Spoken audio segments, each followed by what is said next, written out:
we go then. Let's take a look up there. I don't have any friends that I can be frank and honest with, so maybe she's right. You're the closest thing to friends that I have.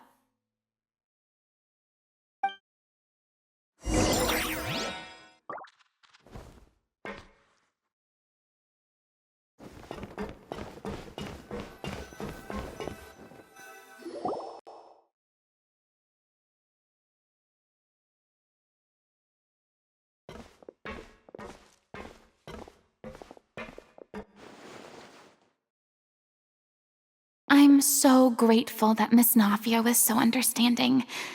To be perfectly honest, I didn't know if I was ready to meet her.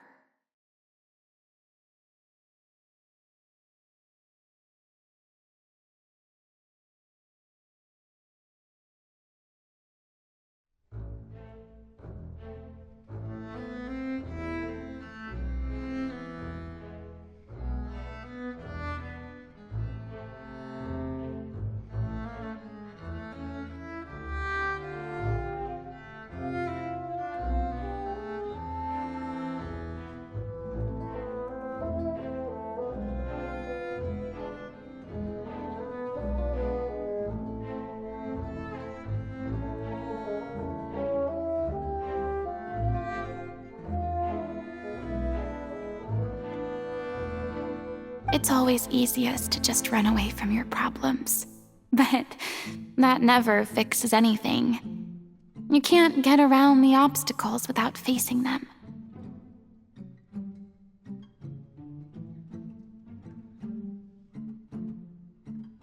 So that's why you were nervous when they brought up Poisson.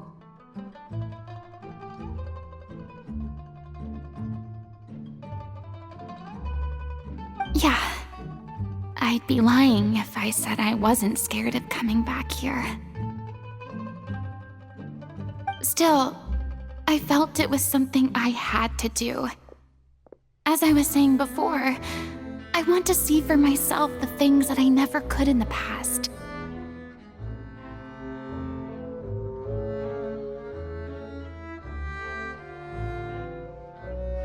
I'd be overjoyed if the people here could find it in their hearts to forgive me. But they're more likely to unleash a tirade of vitriol against me, which, of course, I completely understand and accept.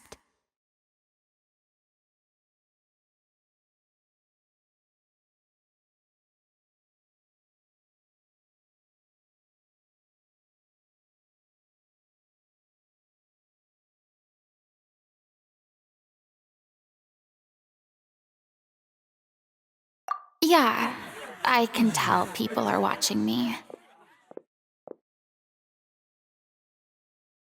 I'm sure some people here see the idea of someone coming to Poisson dressed as the Hydro Archon as extremely disrespectful.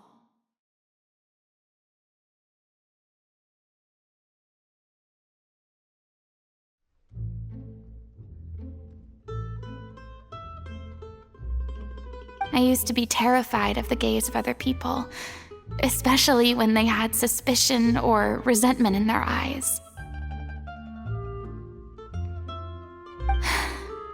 I guess I wasn't quite ready for this after all. I'm not surprised you're making yourself go through all of this.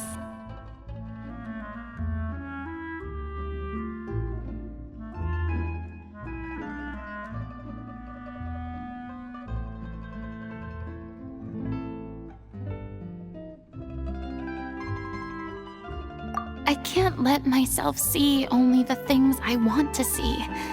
How would that make me any different from before?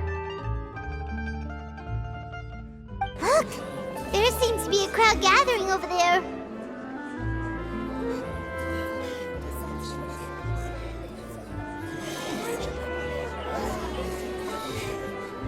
Probably time we made a move. How about we check out Spina di Rasula's ship? We should have a view of the whole of Poisson from there.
I'm sorry. You probably just wanted a relaxing stroll, and here I am dumping all this heavy stuff on you.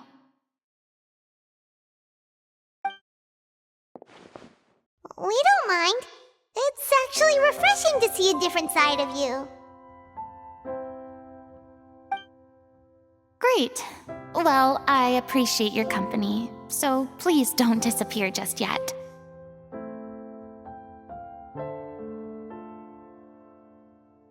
I don't know whether you can tell, but the years of suffering and loneliness aren't the only reason I have a hard time facing up to who I used to be.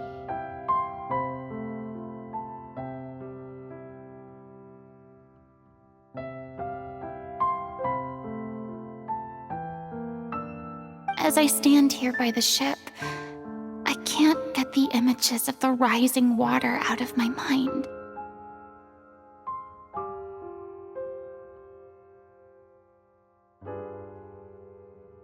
One after another, people were taken by the water. All those treasured lives and memories washed out of existence in an instant.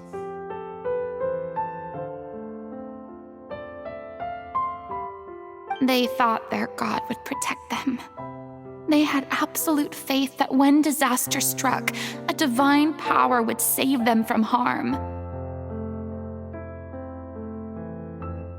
And all the while, I played my part to perfection to convince them that was true.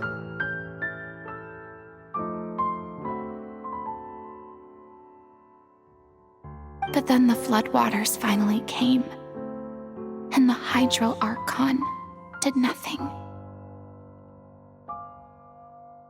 You shouldn't look at it like that. You're only doing your duty. I've had to go through so many moments like that for the sake of protecting the truth. As time went on, it got harder and harder to bear, and I became more lonely and isolated.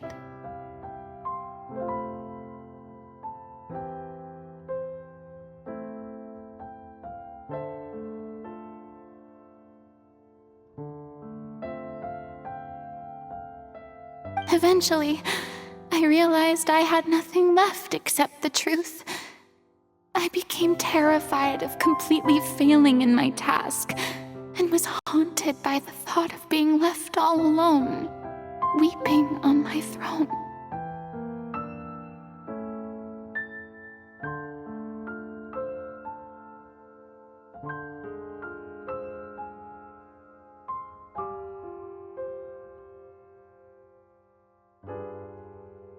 Fortunately, we were able to avoid the worst-case scenario thanks to the help of heroic individuals such as yourselves. Everyone rose to their responsibilities, and I finally regained my freedom.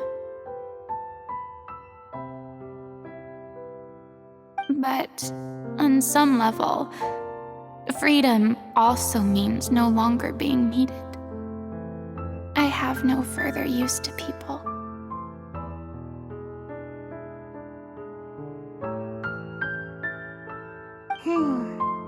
Paimon would have never imagined you'd see it that way.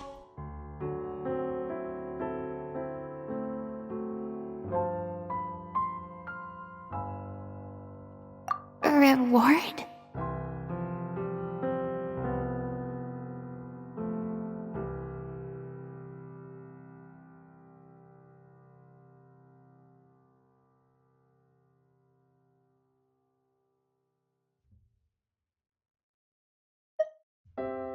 I guess so.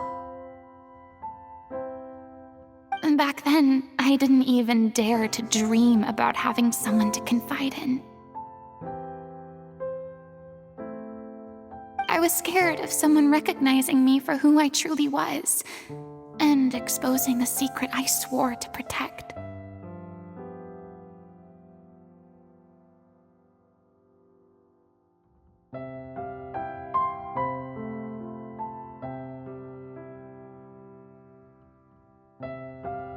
Believe in the Farina you see on stage. She is the one you can trust.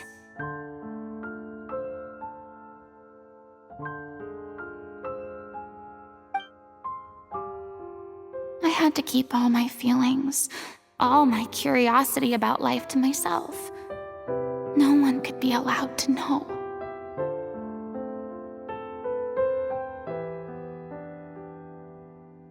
That's what I really meant when I said I'm no good at maintaining relationships.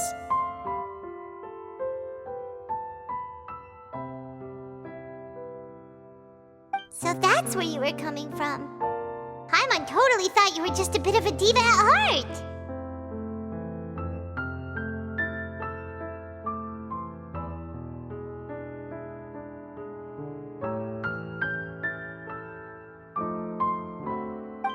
Could you please get off my case? I don't know what's gotten into you today. I'm making an effort here. You could at least try to do the same.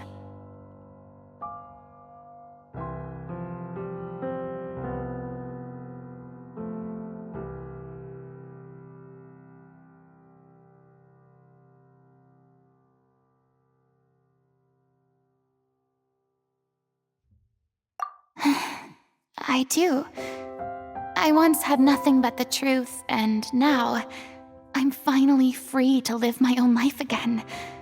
And even though I have no idea where I'm going right now,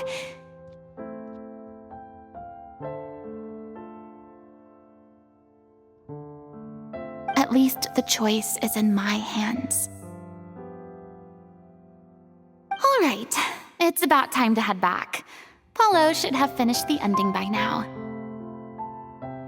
Sure. Okay, let's head back and check it out.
Didn't you say you needed to watch what you eat?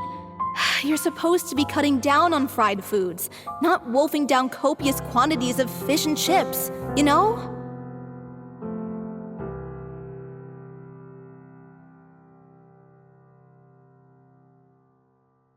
Come on. It's not every day we get to dine at Spina di Rosula's expense. Can you believe how generous she is? I'm not about to pass on free food. Anyway, my character doesn't need to be slim and good-looking. That's your job. Are you kidding me right now? It's not your character's health I'm worried about, it's yours! I've spent my whole life battling the effects of ill health, and it kills me to watch you willingly ruin yours by filling yourself up with junk all the time. Oh no, looks like they're arguing again.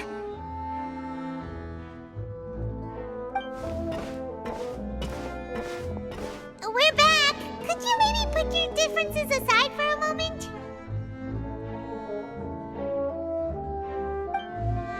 Ah, you're back. We've been enjoying Spina di Rosula's VIP treatment in your stead. Paulo's nearly done. We shouldn't have to wait too much longer. Great! So you were discussing your characters, right? We heard she's playing the Oceanid who turns into a human girl. What about you?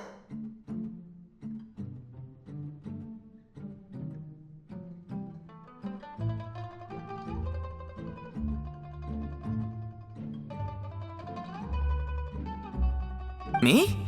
I'm an Oceanid too.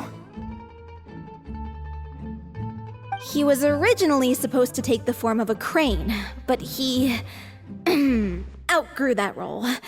Well, the costume at least. So now he's playing the boar instead.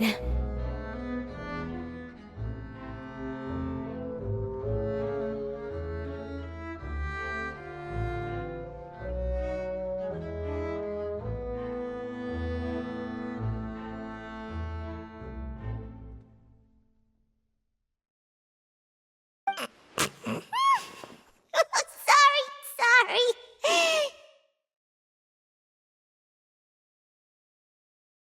The boar's not a bad character, actually. He's the one who raises the little Oceanid, yes?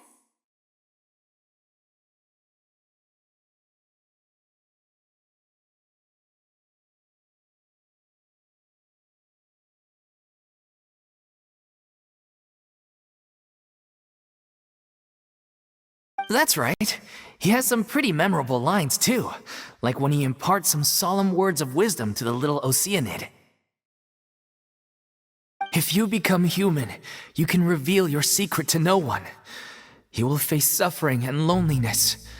Is this truly what you want? Wait, that sounds kind of familiar. It's the most important line in the whole script. I think it's a symbolic statement about our director's life and legacy. She kept quiet about all the trials and tribulations she faced in running our troupe, allowing us to devote ourselves fully to performing. It was only after she was gone that we realized how tough her job really was. You mentioned earlier that the troupe is like your home. Yeah. I was born with an incurable illness, and once my family found out it couldn't be treated, they decided they didn't want me anymore. I spent some years taking whatever work I could find and trying to manage my illness with various medicines. But whenever I had a bad flare-up, I'd be lying in an alleyway for days at a time. It was like that until the director found me one day. She told me I had a great voice and asked if I was interested in studying singing from her. I said yes. She took me under her wing, taught me to both sing and act, helped me find Mora for my meds, took care of me when my condition decided to flare up. I know it was all a huge burden on her.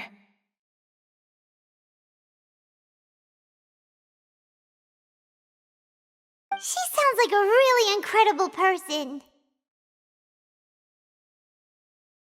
She really was. She gave everything she had to her troupe and the people in it. All of us were so proud to call her our director.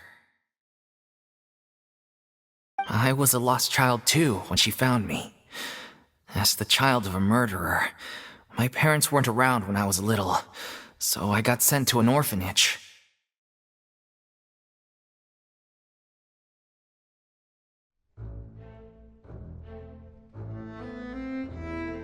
The other kids were always picking fights with me. They'd say things like, "Come on, you must be pretty tough if you're the son of a murderer." It was just to taunt me, though. I was an easy target, and they knew it. One day, I got beaten up so bad that I just couldn't take it anymore, so I ran away. I lost all faith in humanity by that point. Thought the whole— Let me guess. Fortunately, the next person you ran into was the director. Yeah. For the first time in my life, I was somewhere I felt safe. And I promised myself I'd stay here until the day the group parted ways. The day you hoped would never come. How times change. Oh, you're finally done? Get your butt over here. There's someone I need to introduce you to. This is our new artistic consultant, Miss Farina. Farina? The Farina? Oh my god, how did you manage to wrangle that? Please, the honor is all mine. I was profoundly moved to hear about your troupe and your wonderful director. I just wanted to do something to help. Same here! Even so, this is just... Oh, wow. I'm sorry. I'll try to calm down. Now, where was I? Ah, yes, the script, of course. Let me give you a rundown of how the story unfolds in my version of the script. I'm sure you're already familiar with the beginning of the story. A little Oceanid decides she wants to become a human against the wishes of her family. She finds love and friendship in the bustling city, but then disaster strikes. The people start to notice that all the fresh water in the surrounding area is slowly disappearing.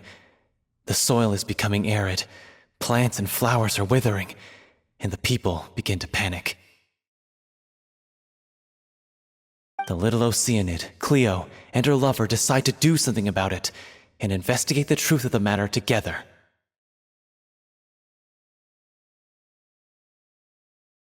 In the end, they discover that all the waste and pollution created by humans over the years has caused the fresh water to flee the land, as if driven by a consciousness of its own. Consciousness? You mean the water is sentient? Water as a conscious entity. There's actually quite a few stories that explore this theme.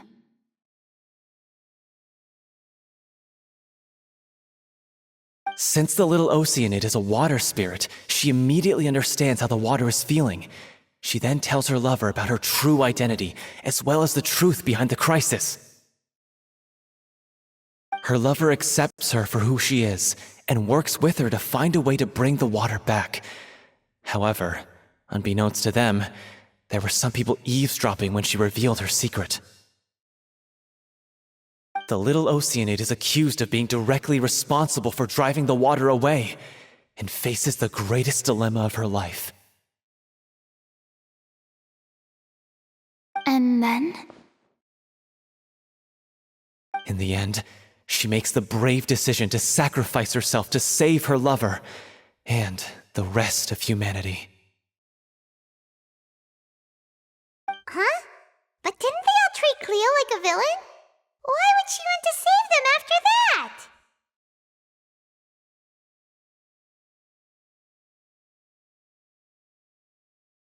that? Well, she mainly wanted to save her lover, plus everyone who'd stood up for her. Through her love for her human partner, she was able to find an even greater love, one that extended to all of humanity. Surely the biggest strength of Cleo's character. There's actually something else that bothers me. You know the protagonist is supposed to represent the director, right? And she never had the chance to become a hero in our world.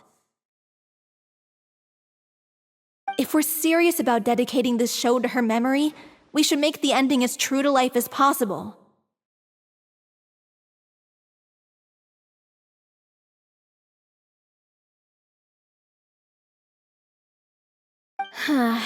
What about if the little Oceanid is hounded to death by people who hate her, her lover makes sure her secret never gets out, and humanity continues down the path to extinction? That sounds like too cruel of an ending to me, and perhaps a little irresponsible to present to the audience.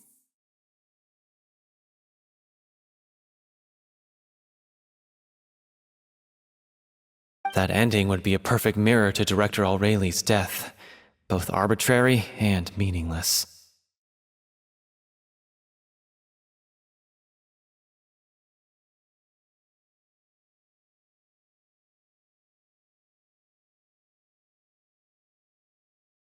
On the day when she went missing, Director Aurelie had instructed us all, somewhat out of the blue, to leave the court of Fontaine and wait for her outside the city.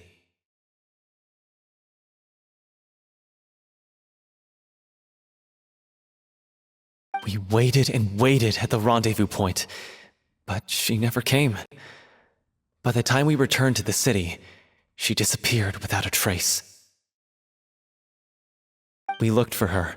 The Gardamex looked for her, but she was nowhere to be found. Increasingly, all the signs seemed to point to her being the latest victim in the serial disappearances case. The director was the kindest soul in the world, yet she was senselessly sacrificed for the sake of a so-called experiment by someone who had nothing to do with her at all.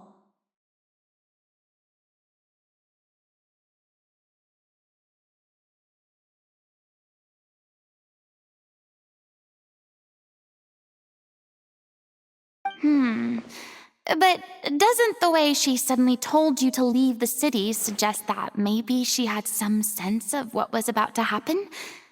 It almost seems as if she was moving you to safety.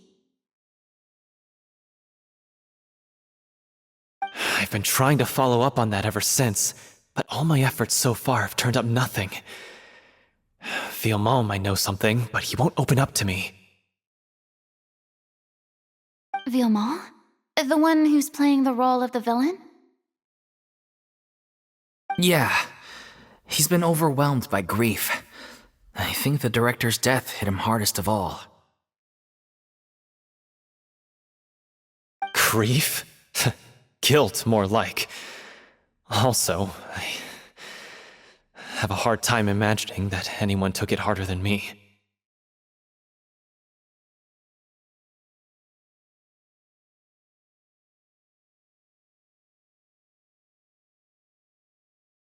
Because, well, speaking of the play being true to life, I was deeply, madly in love with Aurelie.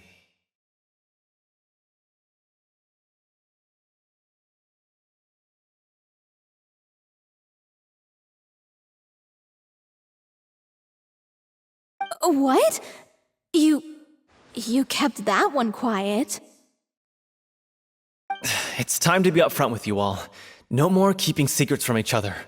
We'll never be able to agree on the ending if we can't be honest about how we feel. I did tell her how I felt once, but she turned me down pretty much straight away. She said that we were all like brothers and sisters to her, and she'd never considered us as potential romantic partners. Not that it came as a shock or anything. It was what I was expecting to hear. So I told her I'd always be there for the troupe, and I'd always be there for her. I said, maybe one day in the future, when everyone's settled into their own lives and on the up and up, and managing the troupe no longer required her constant attention. Well, maybe then she could reconsider what she really wanted in her life. And now, that day will never come. Oh, Paulo. So if I'm the one writing this ending, then I'm gonna make sure it does right by Aurelie. I won't let anyone get in the way of that.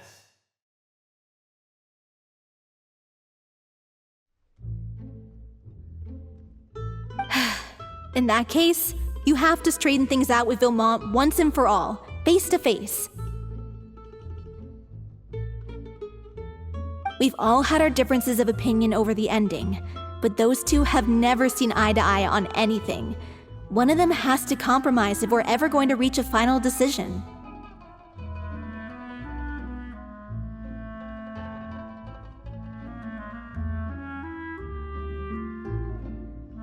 Well, if that's where we're at, looks like it's time to go visit Villemont.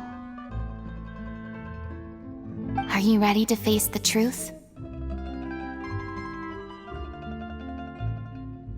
Honestly, I'm slightly terrified. But for the sake of our final performance, I'll do whatever it takes. Funny you should ask, though. You really do get what I'm going through right now.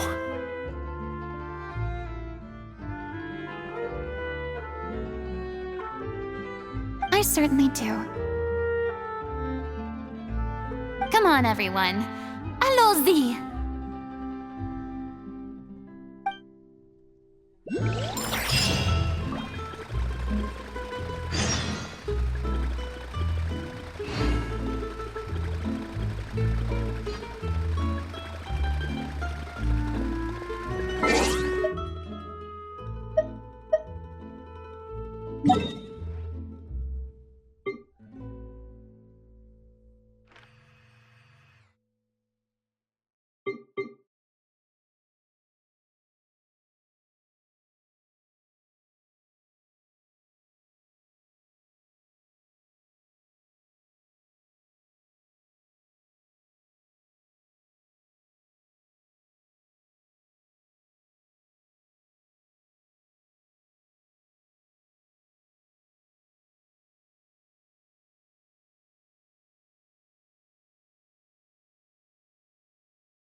This is tough going. Delphi, are you sure you can manage in your condition? I could ask you the same question. Try to keep up.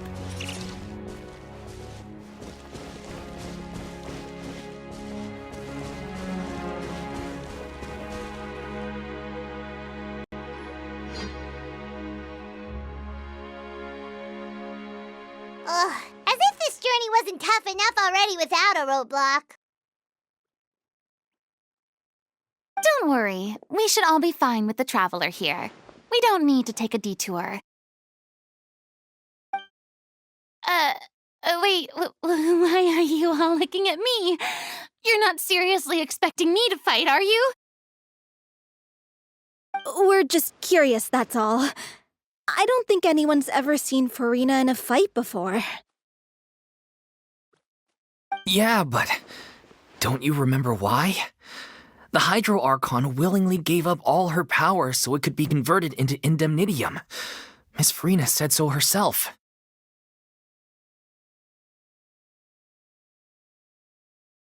Precisely! And I'm not even the Hydro Archon anymore, so all my power is gone anyway. As much as it pains me, unfortunately, I should just stay put. I'm more like a damsel in distress more than anything.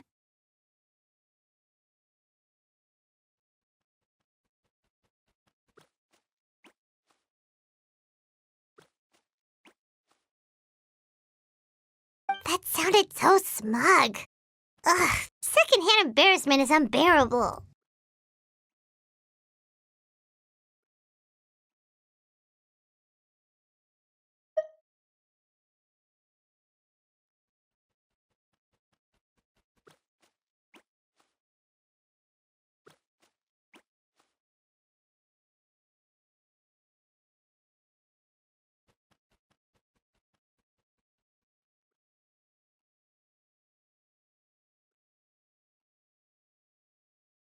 Hey, lay off, all right? My bluff is hanging from a thread here.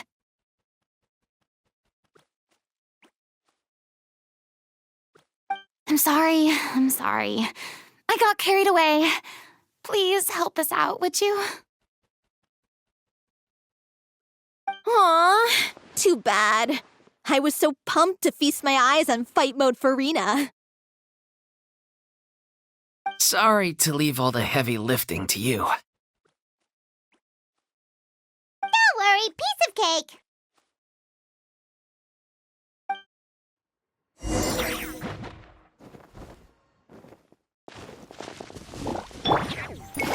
Installation sheet.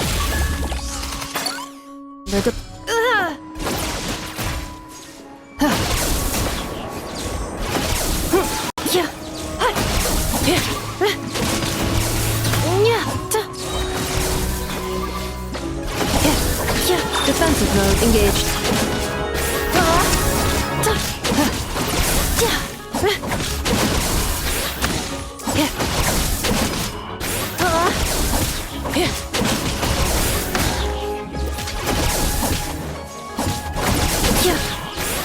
Cleanup sequence initiated.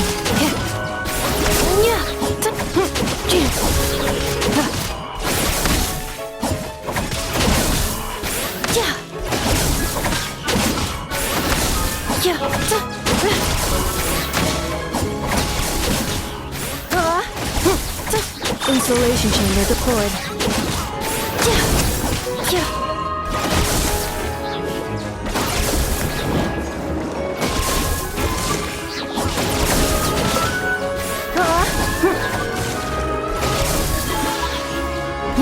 Cleanup sequence initiated.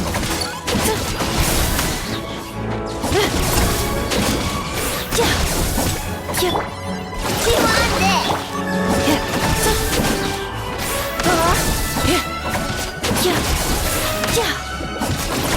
Defensive mode engaged.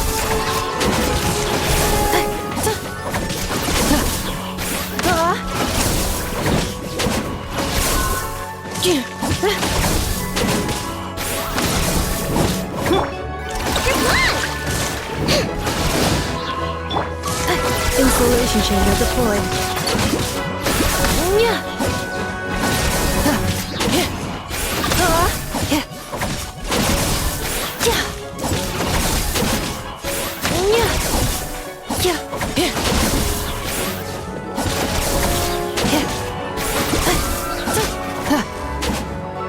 Accelerating. Defensive mode engaged. Accelerating. You on this?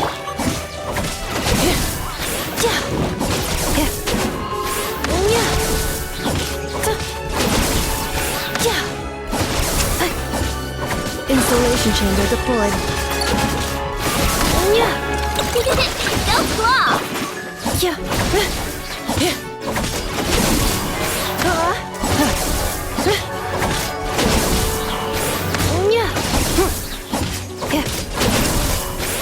Defensive mode engaged.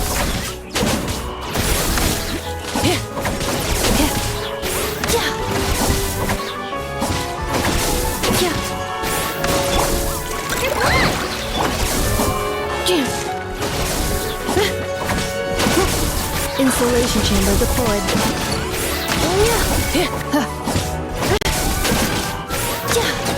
Bravo!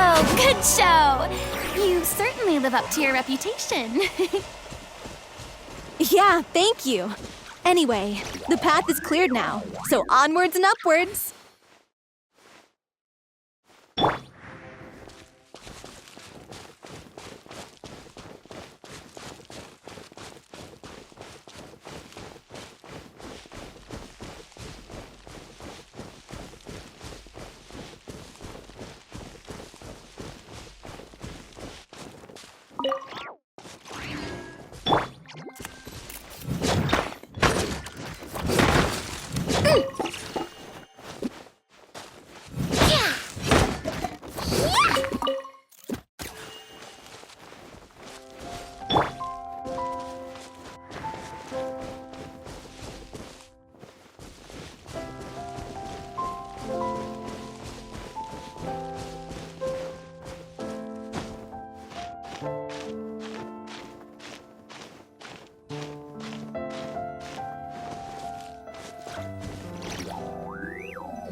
Vilma, are you there? Huh? Oh, it's you guys. Wait, what's Lady Farina doing here? I can explain. We've been rounding up the whole troop. We now have everyone except you.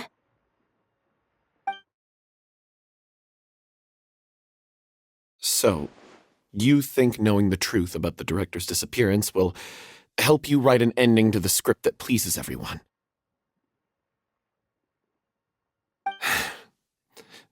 I care just as much as everyone else about making the Little Oceanid a success. That's why I wanted to wait until after the show.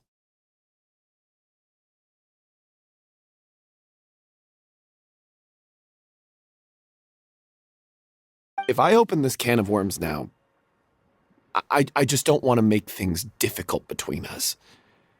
We're supposed to be a unit when we're on stage.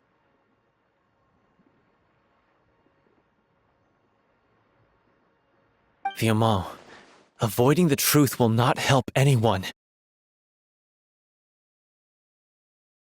Unless you mean to suggest that Aurelie's death had something to do with you.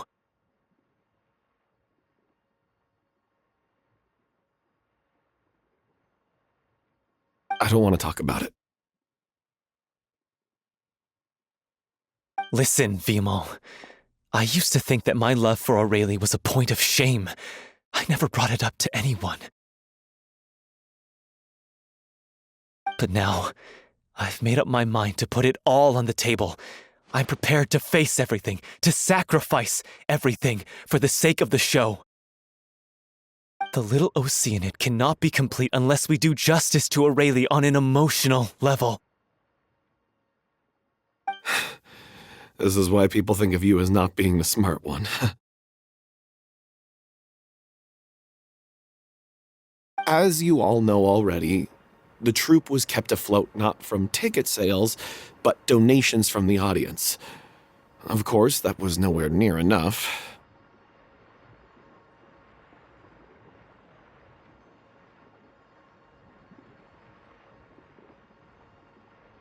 We took on side jobs when we weren't performing, but even then, the troupe's financial situation was pretty dire. So, anyway, one day after a show, a merchant came to me and offered us a huge sponsorship. In return, we just had to provide the audience with their drinks during performances. It seemed like a win-win, so I said yes to it on the spot without consulting the director. It was only when the merchant came to deliver the goods that I realized...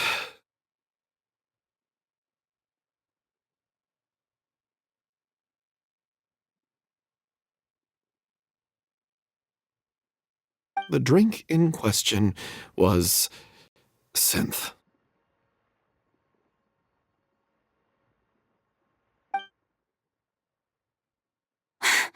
Isn't that the drink peddled by the culprit behind the serial disappearances case?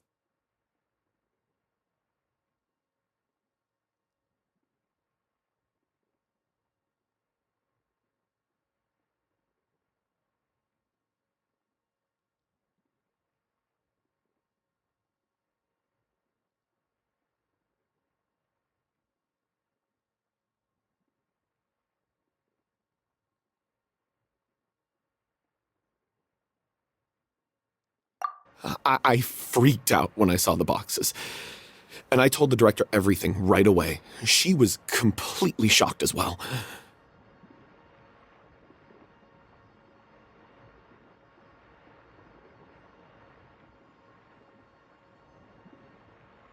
But she didn't reprimand me for making the decision without consulting her.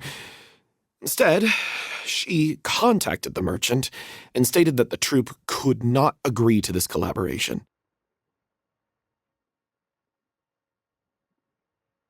The merchant was furious, berated us for going back on our word, and threatened to sue us for damages. The amount was astronomical. There was no way we'd be able to pay.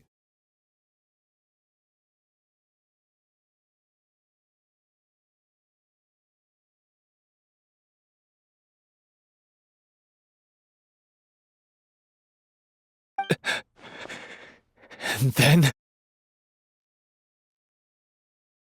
I was going to sort it on my own, but the director stopped me. She said that this was an issue for the whole troupe and it wasn't my fault.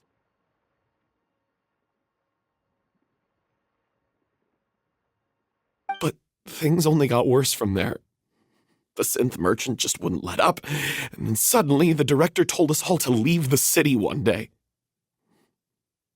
I knew then that things must have reached a boiling point.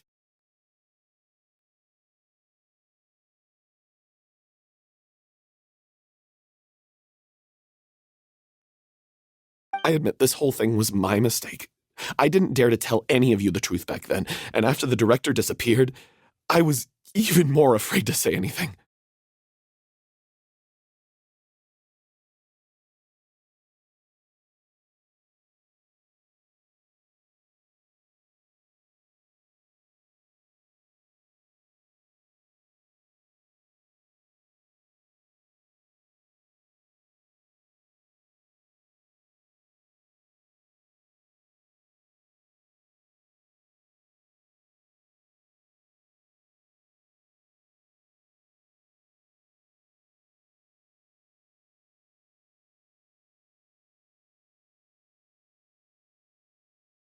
Yeah, I got Aurelie killed. There, I said it. Happy now? Hey, don't say that. You traitor! You knew Aurelie was in danger. Why in God's name didn't you tell us?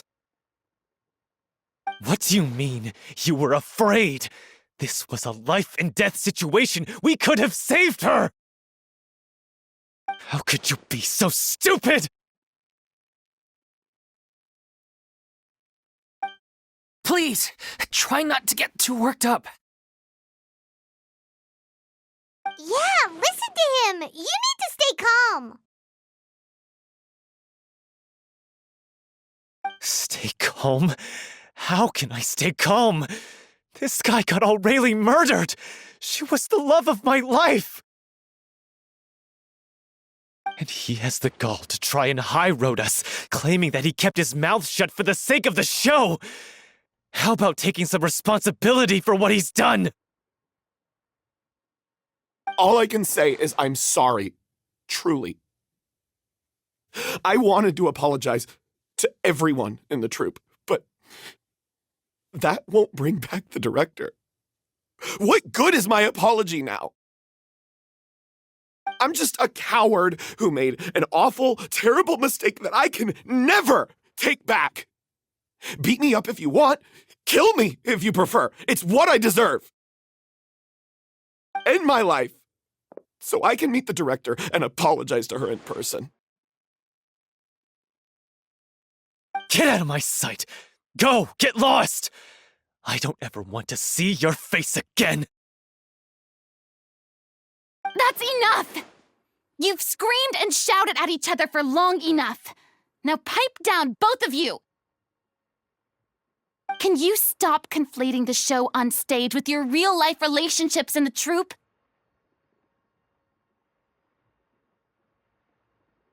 You keep saying that you want to use this final performance to pay tribute to your director and celebrate her life. How can you do that if you're just using it as an excuse to vent your own emotions? You're right. I'm sorry. On stage, the lead role is the focal point of the audience's attention. And you're all used to seeing the director as the heart of the troupe. But in her own life, her greatest desire wasn't to be the center of attention. I can tell how much she loved you all, and how much she loved the troupe. What she wanted was to build a warm home for all of her brothers and sisters, to shield you all from the storms that rage in the world outside. That's how you should remember her, and that's what you should be celebrating. I understand why you're trying to make her the hero of the story, but isn't she your hero already? After everything she did for you? Yeah. So think hard about what that means.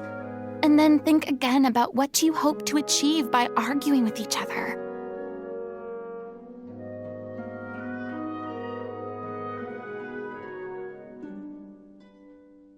If you really hate each other and can't reconcile your differences, then you could just call it quits now. Why bother with the final performance if the group is already fractured? But you can't bring yourself to do that, can you? You care too much about Director Aurelie and the home she built you all to let go.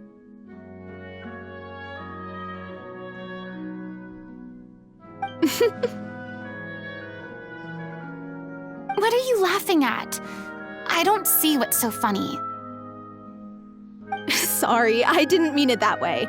It's just that, for a moment there, it felt like our director was back with us again. If she'd seen Paulo and Villemont at each other's throats like that, she would have scolded them exactly like you did, in that same stern voice. Really? But she sounded like such a gentle person. Of course she was. Even her harshest lectures came from a place of kindness, and it showed. She really was a truly outstanding person.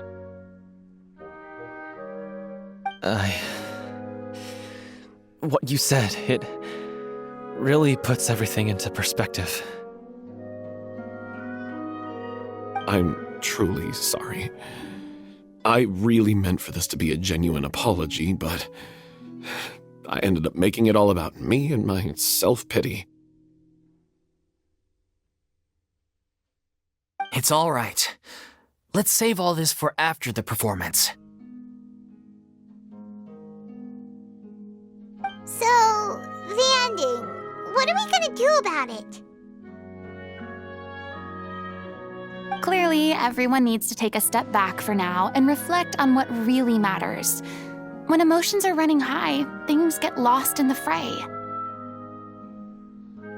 The end of the story needs to focus back on Aurelie herself. She's the true star of the show.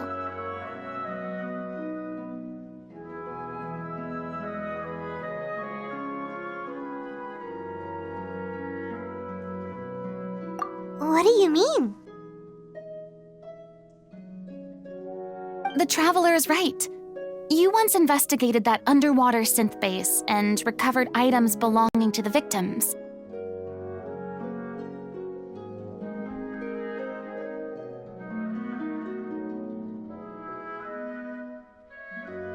If you could find anything that Aurelie left behind, perhaps we can get a better sense of what she went through in her final days. You really think that's possible?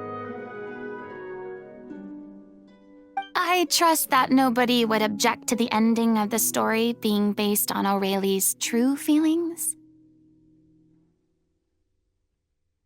No. Well, we'll leave this in your capable hands. Come, let's pay a visit to the Palais Mermonia. The rest of you, head back to the rehearsal location for now and wait for our good news.